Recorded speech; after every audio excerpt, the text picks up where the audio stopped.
Dites. 33. Dites. 33.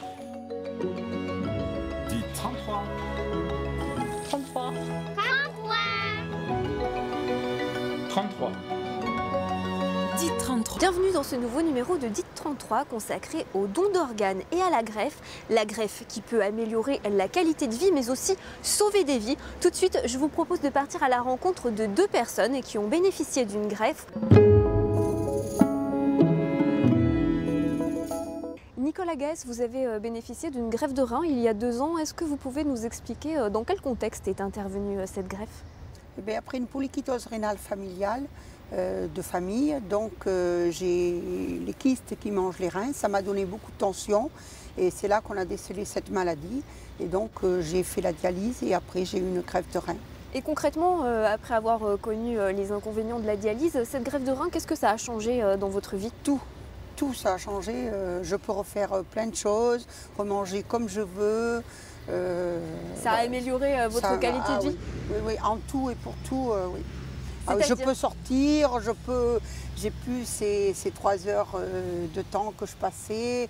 Voilà, ça rechange toute une vie. Est-ce que vous diriez que vous avez retrouvé une vie normale? Ah oui, tout à fait, vis-à-vis de m'occuper de mes petits-enfants, de pouvoir conduire en voiture, franchement, oui. Claude Clabot, vous avez été greffé du cœur en 1996. Oui. Est-ce que vous pouvez nous expliquer comment est intervenue cette greffe? Eh bien, j'ai fait un infarctus que, que personne n'a vu puisque le médecin qui m'a ausculté a diagnostiqué une gastro. La veille du 1er de l'an, j'ai refait un malaise qui m'a emmené à l'hôpital et là, ils se sont aperçus que le muscle cardiaque ne fonctionnait plus. Et à partir de ce moment-là, qu'est-ce qui s'est passé? Et à partir de ce moment-là, on m'a proposé une greffe. D'accord, c'est le médecin qui est venu vers vous et qui vous a proposé... C'est-à-dire que non, ça ne s'est pas passé comme ça, parce qu'il a commencé à me parler, à me dire, vous savez, vous avez votre cœur est très très mal, parce qu'il ne savait pas trop comment l'annoncer, parce qu'il était avec mon épouse. Et donc, sur la question, je lui dis, oh, vous savez, nos voitures, on change le moteur. Vous voyez? Et là, il a sauté sur l'occasion pour dire, c'est ça. Voilà. Donc, on a fait des examens pendant 15 jours pour voir si je pouvais avoir la greffe, parce qu'il ne faut pas avoir de maladie, il faut être sain, quoi. Et on m'a mis sur une liste. Et donc après, vous avez bénéficié de cette fameuse greffe. 20 mois pour cette greffe. Et justement, bénéficier d'un nouveau cœur, est-ce que ça vous a aussi permis de voir peut-être la vie sous un nouveau jour? Oui. Ah oui. Peut-être envie de faire plus de choses qu'avant? Exactement. De prendre un petit peu une revanche sur la vie que finalement vous auriez pu perdre? Je tente tout ce que je peux. La greffe de cornée est de loin la plus fréquente des greffes de tissu avec donneur en France. Alors comment se passe l'intervention? Qui peut en bénéficier? La réponse en images.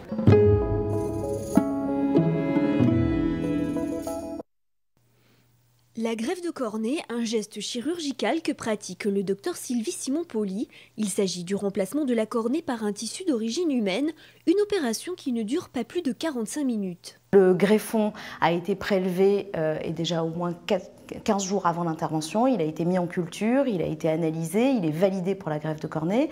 Le patient en attente de greffe, c'est une intervention qui n'est pas urgente en général, donc il est en attente de greffe depuis déjà un certain temps. L'intervention est programmée au bloc opératoire, c'est une intervention qui se place en général sous anesthésie générale, donc une anesthésie profonde.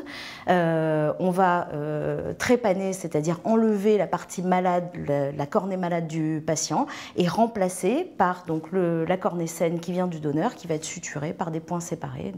Le greffon implanté est d'origine humaine. Il a été prélevé quelques semaines auparavant sur une personne décédée. Pour qu'il y ait greffe, il faut bien sûr qu'il y ait donneur. Les gens pensent qu'ils vont donner les yeux et donc on va avoir une orbite vide et qu'il y a une atteinte de l'intégrité physique du patient décédé. C'est absolument pas le cas. On ne prélève que la cornée, donc extérieurement ça ne se voit absolument pas. C'est une toute petite partie de l'œil, mais c'est vrai qu'émotionnellement les gens se sentent plus impliqués dans le don de cornée ou par exemple le don de cœur. Ils ont plus de réticence à à donner ces organes qui paraissent plus essentiels que les autres. Donc il faut bien rappeler aux gens qu'il ne s'agit que d'une partie du globe oculaire, d'une petite partie du globe oculaire, qu'il n'y a pas du tout d'atteinte de l'intégrité physique du proche qui est décédé. La greffe de cornée est une chirurgie lourde, elle est donc proposée aux patients une fois que tous les traitements médicaux ont été essayés pour restaurer l'acuité visuelle. En 2011, près de 4000 greffes de cornée ont été pratiquées en France. Yves Noël, vous êtes le directeur général du groupe Bordeaux-Nord. La polyclinique Bordeaux-Nord est justement membre du réseau Corentin. Est-ce que, pour commencer déjà, vous pouvez nous dire simplement ce qu'est le réseau Corentin ?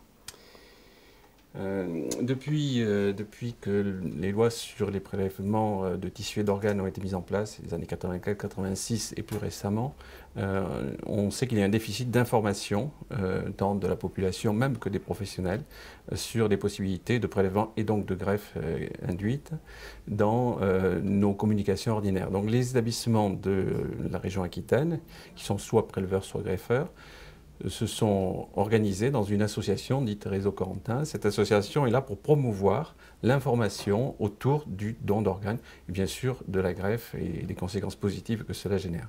Et alors concrètement, quelles sont ces actions à ce réseau ? Il y a de la communication écrite, de la communication donnée à travers les établissements de santé, de l'affichage et des manifestations qui sont régulièrement organisées. Tout ça dans l'idée qu'un don de tissu ou d'organes se fait toujours à un moment extrêmement difficile, lié à un décès pour les prélèvements d'organes ou de certains organes. Et ces moments-là ne peuvent être préparés que quand on est en bonne santé, quand tout va bien et quand on évoque le sujet. Pour parler du sujet à des tiers, à des proches, il faut avoir l'occasion de le faire. Et pour ça, on provoque cette occasion en provoquant la discussion autour du don d'organes. Et vous, est-ce que vous accepteriez de donner un organe? Si vous, oui. La réponse, en général, est oui. Mais si on n'a pas posé la question, on arrive parfois à avoir un refus. Parce qu'on veut, quand on est de la famille de quelqu'un qui est en état de mort cérébrale, on veut protéger son corps, protéger ce qu'il est, ce que la personne est encore. Et en faisant cela, on pense être dans le respect de cette personne qui va décéder, on le sait, mais on est aussi dans l'impossibilité de sauver des vies à travers la greffe qui aurait été possible. Alors justement, comment est-ce qu'on peut amener la discussion autour de ce sujet qui est malgré tout un sujet relativement sensible ? C'est un sujet difficile et il y a des moyens, des supports. Et l'établissement français de greffe qui s'appelle aujourd'hui l'Agence de biomédecine donne cette carte, ce support que l'on peut remplir soi-même. On indique que l'on est favorable au don et on indique même quelles sont les personnes à qui on a confié ce message, donc de la famille, des proches, des amis. Et en le gardant sur soi, on facilite d'abord le moment venu et on espère qu'il n'arrivera jamais le prélèvement sur soi-même, mais aussi on a, avec les personnes qui sont indiquées, avec notre réseau familial et amical, on a la possibilité et le prétexte d'aborder le sujet objectivement, simplement, et en général, ces cas-là, c'est vrai que c'est toujours favorable. FranceAdot, un nom qui vous dit peut-être quelque chose, il s'agit d'une fédération d'associations présentes dans chaque département français. Son but, informer et sensibiliser sur le don d'organes, de tissus et de moelle osseuse. Alors comment s'organise l'association en Gironde? La réponse en images.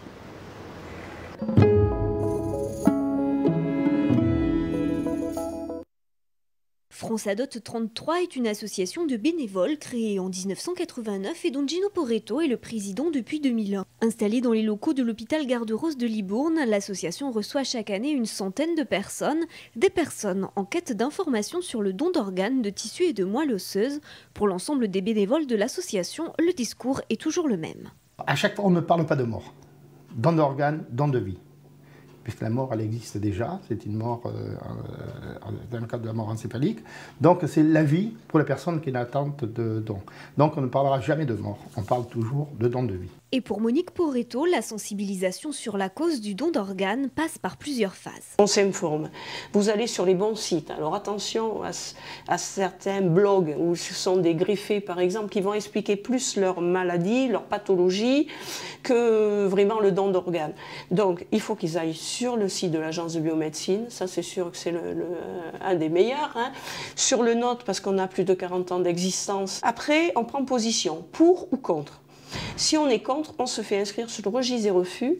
Et là, quoi qu'il nous arrive un jour, il n'y aura pas cette intervention auprès des familles. C'est son droit de ne pas être pour, sachant que l'on peut revenir sur sa décision. Après, bon, si on n'est pas contre, c'est qu'on est pour. On le dit à sa famille et on prend en plus une carte qui sert de support, qui sert de passeport pour en discuter en famille.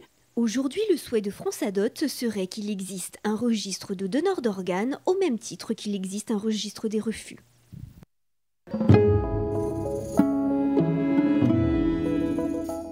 Henri Pépic, vous êtes le papa de Benjamin, un petit enfant de 9 ans et demi qui est décédé dans un accident de la circulation. Est-ce que vous pouvez nous expliquer comment ça s'est passé quand on vous a demandé de prélever les organes de votre fils ?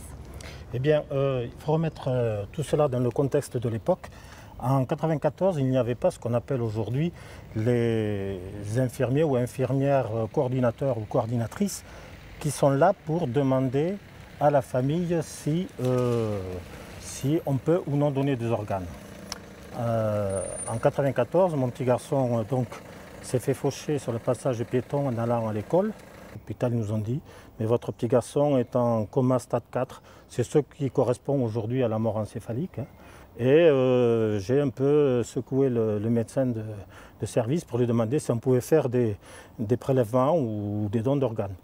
Alors, est-ce que j'avais vu une affiche sur le moment, peut-être, ou un reportage, je ne m'en souviens pas. Ça veut dire que c'est vous en fait qui en avez parlé à l'équipe médicale et pas l'inverse.